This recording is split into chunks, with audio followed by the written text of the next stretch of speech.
Le bar des supporters sur Maritima, bon jeudi à toutes et à tous avec l'Olympique de Marseille qui a concédé le point du nul hier soir, 2 buts partout face à l'OGC Nice à l'occasion de la 29e journée, le match en retard de la 29e journée de Ligue 1, peut-être l'avant-dernier joker pour essayer de grappiller une petite place européenne. Bonsoir Jacques Bail. Bonsoir les amis. Bonsoir Steph Martin. Salut l'équipe. Jaco, elle est un peu compliquée cette saison quand même. Oui, c'est compliqué de toutes parts. Tu sais, quand tu es entraîneur de l'Olympique de Marseille comme Jean-Louis Gasset, des fois tu te dis franchement c'est dur parce que encore une fois le scénario il est compliqué, il est éprouvant, on ne parle pas, on va en parler du match bien entendu, de la qualité du match mais aussi de la qualité de l'arbitre. À un moment donné, c'est trop dur pour tout le monde. Déjà que le contexte est très compliqué, si en plus tu commences à te choper des expulsions sévères, ça devient un calvaire. Hein. Ça devient compliqué, très compliqué. Comme on dit, quand rien ne va, quand ça va pas, ça va pas. Et oui, parce que tu fais pas un mauvais match dans l'ensemble, sincèrement. Tu as tenu tête, voire même pour moi, tu as été même un peu au-dessus de l'OGC Nice hier. Et en étant en infériorité numérique, et tu sors avec un match nul. Bon, comment le prendre ? Je vais te dire, tu vas le prendre un peu avec le sourire, en te disant que pour le coach, il faut avoir ce discours-là envers les joueurs. Vous avez tenu la dragée haute à une équipe du top 5 de la Ligue 1, en infériorité numérique, on aurait pu gagner ce match. C'est plus ça, moi, qui me gêne. C'est que, comme je le dis souvent et je le répète dans cette émission, on n'est pas assez tueur. Et oui, c'est presque paradoxal. Tu as commencé à presque mieux jouer en étant à 10. Oui, parce que les éléments qui étaient sur le terrain se sont donnés à fond. Après, il y a eu aussi Nice qui a voulu jouer un peu plus offensif, qui pensait pouvoir marquer plus de buts. Et donc, paradoxalement, je te l'avais dit aussi, ça nous donnait aussi l'occasion d'avoir de la profondeur avec Aubameyang. C'était aussi notre arme secrète. C'est-à-dire que plus Nice montait, et on a vu les Marseillais régulièrement. Et moi, je pense qu'ils en ont abusé de longs ballons sur Aubameyang. Je pense qu'il fallait faire un peu comme le billard, trouver un milieu de terrain qui, lui, pouvait donner à Aubameyang. Là, on en a abusé. Mais c'était notre arme secrète. Et on les a mis à défaut à plusieurs reprises. Alors, monsieur Jérémy Pignard, héros de la soirée, ou c'est zéro de la soirée, pas héros. Ou c'est un peu trop facile de s'abriter derrière cet arbitrage controversé. Je dis controversé parce que les Niçois de leur côté, ils rouspétaient aussi par rapport au pénalty sur Balerdi. C'est pas digne d'un arbitre professionnel, voilà, tout simplement. Et malheureusement, en France, on n'a pas des arbitres qui sont au niveau, même pas européens. Quand on me parle de Turpin, quand on voit les catastrophes qu'il fait semaine après semaine en Ligue 1, voilà, comment ça peut aller arbitrer dans le dernier carré de la Ligue des Champions, comment ça peut aller arbitrer des Coupes du Monde, quand tu regardes, tu en as un tous les 2-3 compétitions qui montent arbitrer, parce qu'on n'a pas le niveau, tout simplement. Et tant que la Ligue, avec le corps arbitral, ne se remettra pas en question et ne fera pas le nécessaire pour que déjà laisser le jeu, parce que comme on dit, c'est jouer au football, au moindre contact en France, ça siffle, tu as des temps d'arrêt qui sont tout simplement catastrophiques. Et c'est de là aussi on peut rajouter, parce que les joueurs cassent le rythme, redémarrent, c'est là où souvent tu peux avoir des blessures musculaires. En France, je crois qu'on est des championnats où on a plus le temps d'arrêt. Regarde en Angleterre, regarde en Espagne, regarde en Italie, comme ça laisse jouer au ballon. Je te dis pas qu'il faut des attentats, hein. Tu vois, des fois les joueurs ils font 15 roulades, ils se cachent un peu les yeux, dès qu'ils voient que l'arbitre siffle, ils se relèvent, il va cavaler comme si de rien n'était. Donc au bout d'un moment, il faut laisser le jeu. On attendait des joueurs comme Paolo Lopez, comme Iliman Ndiaye. Malheureusement, pour ces deux cas, il y a eu, on va dire, des manquements graves, encore une non-fiabilité du gardien de but espagnol de l'Olympique de Marseille, et puis Iliman Ndiaye avec cette occasion en or qui aurait pu lui permettre, en cas de but, de revenir un peu dans le cœur des Marseillais. Alors, on va commencer par ordre, on va parler de Paul Lopez. Paul Lopez, il a fait un bon match contre le Benfica, on a tous été contents, satisfaits, bravo monsieur, merci. Par contre, il y a beaucoup d'éléments qui commencent vraiment à nous saouler. Le match à Toulouse, la sortie aérienne, raté. Hier, les relances. Alors bien sûr, beaucoup de gens vont te dire, oui, mais c'est peut-être Jean-Louis Gasset qui lui a demandé. Mais Jean-Louis Gasset, les gars, il lui demande pas de mettre 100 ans à dégager avant que le Niçois y vienne et qu'il se fasse contrer. Peut-être qu'il lui a demandé Oui, tu fais une relance bien propre. Toutes les relances, elles ont été ratées. Eh oui. Toutes. Il Niçois. est capable de donner un ballon plein axe à un joueur qui est dos au but. Quand tu es Marseillais et que tu as les Niçois dans ton dos et que Paul Lopez, il t'envoie le ballon, comment tu fais? Tu n'as pas les yeux dans le dos. Et lui, il se régale à faire ça. Même quand il a le temps, ses relances, elles sont ratées. Après, Marc, sur le but, il est aussi fautif parce que il est très grand pour Lopez. Il a une grande envergure et à un moment donné, tu crois qu'il n'est pas capable d'aller toucher ce ballon? C'est pas possible. Chaque fois que les adversaires ils tirent au but, il y a but, les gars. Moi, je veux bien essayer de tout comprendre. Après, Iliman Ndiaye. Iliman Ndiaye, si je suis l'entraîneur, je te le jure, Marc. Je te le jure. Tu as pris tes cachets avant je m'arrête. Non, mais parce que laisse-le, c'est des fous. Iliman Ndiaye, il commence à me saouler. Je m'arrête à la pharmacie, je prends une Minerve, mais je te le jure, je fais l'entraînement avec la Minerve et je lui dis, tu vas apprendre à lever la tête. Prise d'information, c'est la base du football en U13. Oui. Si quand tu as la sortie de ton dribble, tu lèves ta tête, tu t'informes et tu regardes où il est ton gardien, le gardien adverse, tu peux, mais lui il s'informe pas. Lui, bon, tête baissée et on tire. Et si ça rentre, ça rentre. Donc voilà, ça me saoule. Excusez-moi, mais je suis d'accord avec tout ce que vient de dire le Jaco. Bien sûr. Il est bon, hein, ce Jaco. Il est bon. Il est bon, mais moi, ce qui m'embête, c'est qu'on est souvent bon quand l'OM va mal. Eh oui. Et c'est pour et dire ça nous fait pas plaisir. C'est pour dire que cette année, on a été très bon cette année. Et moi, c'est ce qui me gêne, c'est que, comme je l'ai dit hier dans le débrief, on ne doit pas faire de vidéo dans ce club-là, c'est pas possible. Voilà, semaine après semaine, on répète tout le temps les mêmes choses. Les coups de pied arrêtés, c'est une catastrophe. Les coups de pied arrêtés de Verretou. Voilà, mais apparemment, c'est le Pirlo. Donc écoute-moi, c'est Andrea Pirlo, apparemment, d'après certains. Tu l'as dit 60 fois hier dans le débrief. Ça me fatigue. Comment nous, en tant que simples supporters et amoureux de l'OM, on voit des choses. Il y a des staffs qui sont payés des centaines de milliers d'euros, qui ont tout le matériel pour pouvoir améliorer et ne pas réitérer les erreurs. Et semaine après semaine, on a les mêmes purges. Un Paolo Lopez qui met 100 ans à dégager. Comme tu l'as dit, Mofi, il le contre un moment. Et il a énormément de chances que le ballon il part pas au fond des buts. Il te ralentit le jeu, c'est un truc de malade. Chaque fois qu'il envoie un ballon, 8 fois sur 10, c'est sur l'adversaire, ou alors, comme il te le dit, c'est plein axe, ça te met complètement en danger. Dans les sorties aériennes, c'est catastrophique. Les coups de pied arrêtés, on ne doit pas les travailler chez nous, c'est pas possible.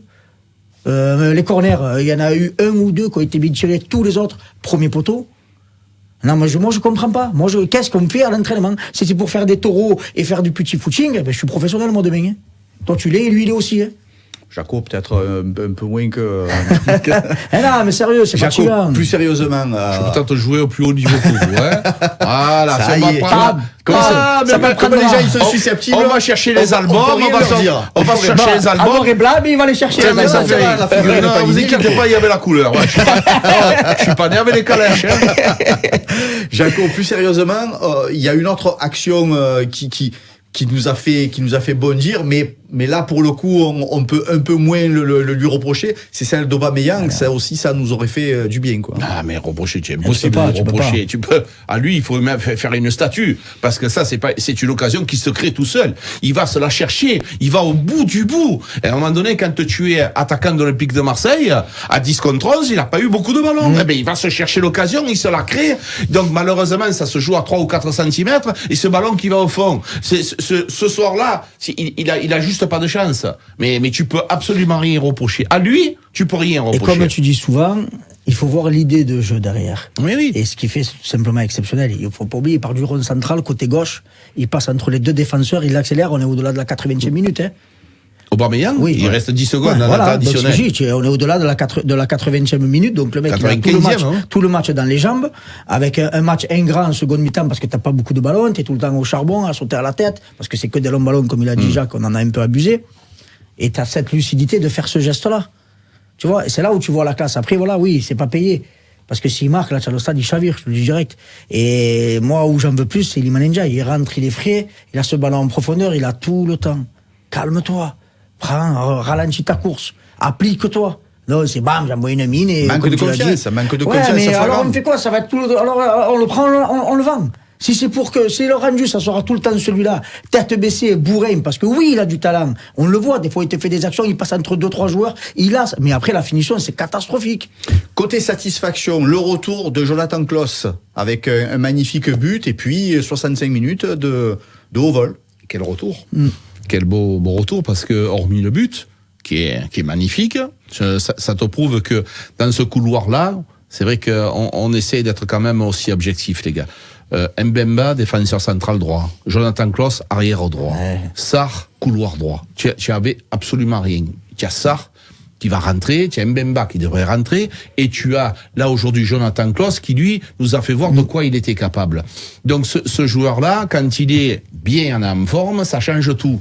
Alors, il faut pas faire offense à Murillo, parce que Murillo, il a fait, quand il est rentré, qu'il a remplacé, il a fait du très très bon boulot. Par contre, Murillo, offensivement, il n'est pas capable de faire ce que fait Jonathan Klaus. Donc c'est totalement différent.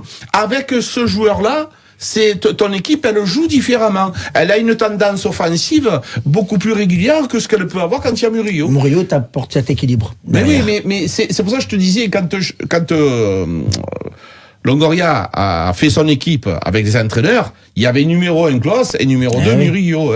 Et d'autre côté, c'est Kanté, Merlin et Garcia. Dans le débrief, il y a eu beaucoup de retours, beaucoup de mécontentements, bien sûr, comme malheureusement régulièrement après des matchs de l'Olympique de Marseille. Le manque de talent, ça a été souligné beaucoup hier soir. Est-ce que c'est excessif ou est-ce que inévitablement on peut se dire que effectivement le talent, c'est ce qui a cruellement manqué cette année? Mais bien sûr, comme on l'a su le dire ici, on a maîtrisé 3-4 matchs dans la saison, vraiment du début jusqu'à la fin. Sinon c'est 30 minutes, 35 minutes, grand max. Et après c'est le néant. Donc oui, il y a le manque de talent.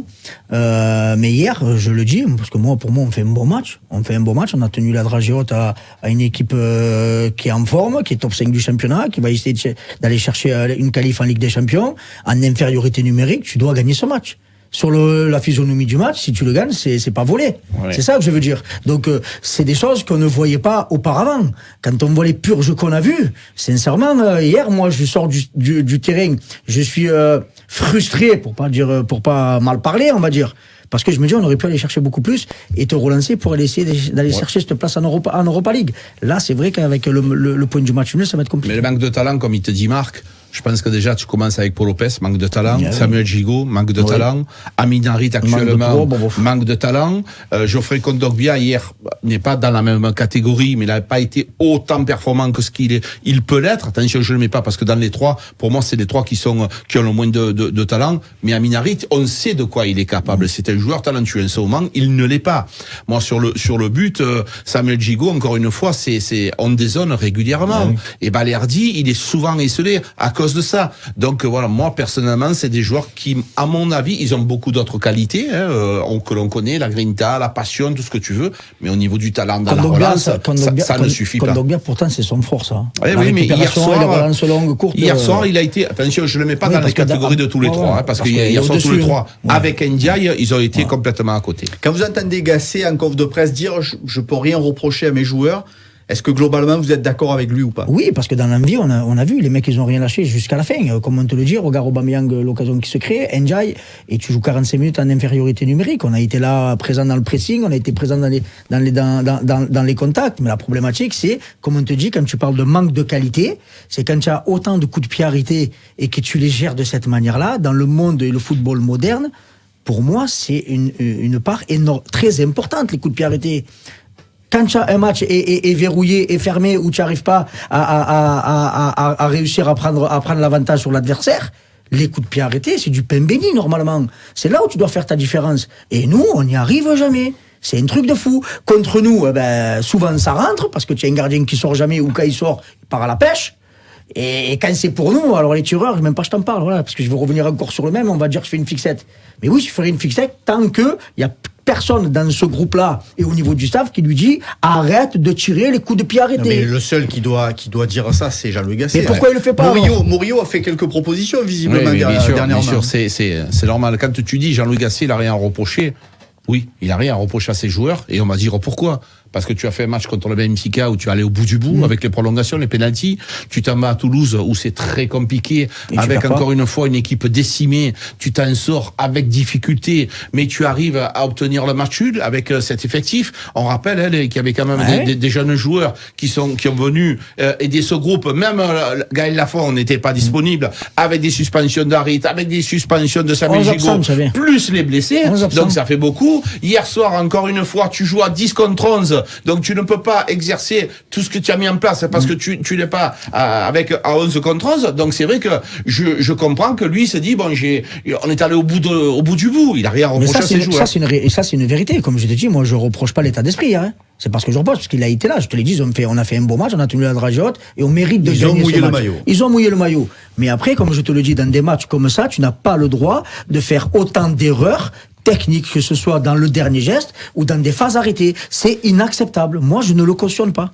Alors, l'OM est 8e avec 41 points à 1 point de Rennes, qui est 7e, à 5 points de Lens, que tu reçois dimanche, toujours à 7 points de Nice, que tu as reçu hier soir.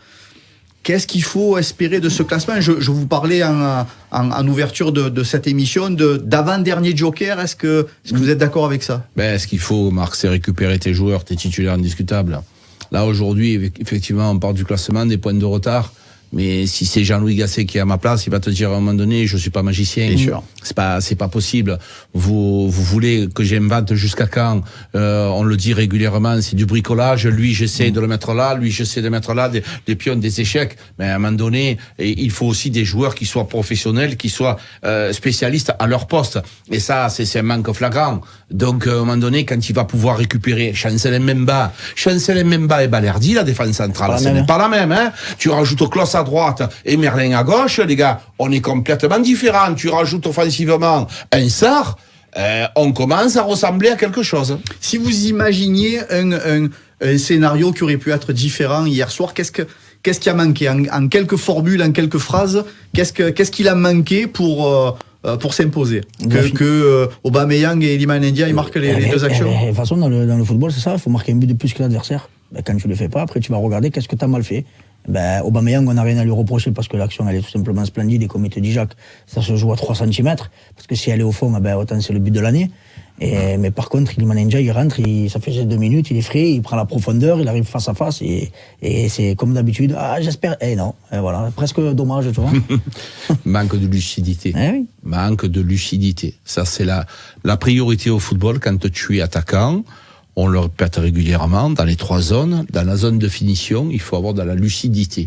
Et si tu n'as pas de lucidité et de clairvoyance, voilà ce qu'il arrive. Si tu veux être performant à ce poste-là en étant offensif, le peu de fois où tu as des occasions, il faut les mettre au fond. Les gars, il faut les mettre au fond. Ça fait combien de fois qu'il nous manque Iliman Ndiaye? C'est pas la première fois qui chaque fois qu'il arrive devant la cage. Et ensuite, si on avait une possibilité de proposer quelque chose, essayer de tirer un petit peu. On voit Klaus.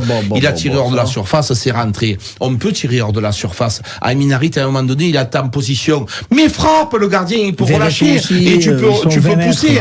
Ça, on le fait trop peu. Ça aussi, c'est vrai que c'est beaucoup d'auditeurs hier soir qui nous ont parlé de ça. Aucun tir au but. Mais parce que c'est une vérité. Tu arrives plein axe, tu as fait le décalage, tu pars du côté, tu rentres, tu as le champ ouvert. Qu'est-ce qui t'empêche de tirer? Tu rates, c'est pas grave. Au moins, tu as essayé. Que là, c'est quoi? C'est on revient, ça repart sur le côté, centre au 3e poteau, touche ou 6 mètres. Et donc, la finalité, elle est la même. Envoie une mine. Tu 20 mètres plein axe. Autant c'est dévié, ça peut rentrer. Autant tu mets une frappe enroulée, ça rentre. Qu'est-ce que tu as à manquer? Regarde Balerdi quand il marque contre Monaco. Il part du rond central.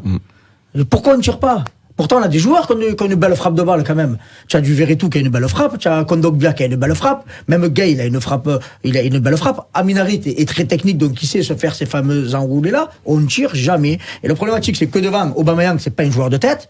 Qu'on le veuille ou pas, c'est pas un joueur de tête. Donc à chaque fois, à partir sur les côtés pour envoyer des centres, les défenseurs centraux, ils se régalent. Et voilà. Et ça, pareil, on ne le travaille pas, Marc, c'est pas possible. Il faut aussi, on peut pas finir cette émission sans parler des 20 premières minutes où on aurait dit Soria Bonali et Christophe Candeloro, les Olympiens. Christophe, le beau-frère de Philippe. Eh oui, le Philippe beau-frère. Candeloro, excusez-moi. Voilà, c'est son Il y cousin a Christian germain. aussi, il y a Voilà, Christian ils ont aussi. fait le duo aux Jeux Olympiques. Chaque fois qu'on avait le ballon, on glissait par terre. On a vu Mumbagna à plusieurs reprises. Souvent. On a vu Balerdi. C'est vrai, On a c'est vu vrai. Aminarit. À un moment donné, on s'est dit, mais c'est pas possible. Ils tiennent pas debout. Alors ça, on parle de détails. Parce que le football, c'est fait de détails, d'accord? On dit l'expression, le diable, il se cache derrière les détails. Quand vous faites la reconnaissance terrain, est-ce que vous avez l'idée de bien vous cramponner? Parce que les jardiniers à l'OM, je sais pas, on adorent inonde le terrain. Je sais pas pourquoi, et on inonde. Et puis, Mais, même mais si, les jardiniers, ils inondent pas de leur propre mais à un moment chef. donné, on va C'est leur comme dire, ce qu'on les gars, leur demande, quand même. il faut arrêter, les petits rentrent avec les drapeaux, et ça arrose toujours, hein.